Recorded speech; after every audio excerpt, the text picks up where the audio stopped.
ലഹരി വിരുദ്ധ പ്രവർത്തനങ്ങളുമായി ബന്ധപ്പെട്ട്, അതായത് ഇന്ന് ലഹരി വിരുദ്ധം അല്ലെങ്കിൽ ലഹരി വസ്തുക്കളുടെ ഉപയോഗം എന്ന് പറയുന്നത് ഒരു സാമൂഹിക വിപത്തായി മാറിക്കൊണ്ടിരിക്കുകയാണ്. അവിടെ പോകുന്ന ആളും മൊബൈൽ എടുത്ത് അതിനെ കുറിച്ച് പരസ്പരം സംസാരിക്കാം. എവിടെയെങ്കിലും ബസ് സ്റ്റോപ്പിലോ അതുപോലെ മറ്റുള്ള സ്ഥലങ്ങളിൽ 4-5 പേരും അവിടെ ബസ്സിനകത്ത് 5 പേരെ കയ്യിൽ മൊബൈലാണ്. 5 പേര് മൊബൈലിൽ ഗെയിം കളിക്കുകയും മൊബൈലിൽ വാട്സപ്പ് നോക്കുകയും ഫേസ്ബുക്ക് നോക്കുകയും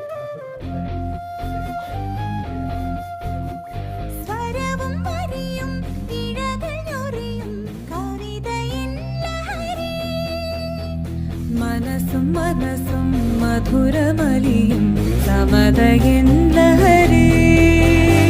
പ്രണയക്കടലിൽ കളികയോളം വരില്ല മധുലഹരി. വേറെ എന്തിനു ബാഹ്യലഹരി, ജീവിതം ലഹരി. വേദനപ്പുഴ നീന്തിടാനീ സൗഹൃദം ലഹരി.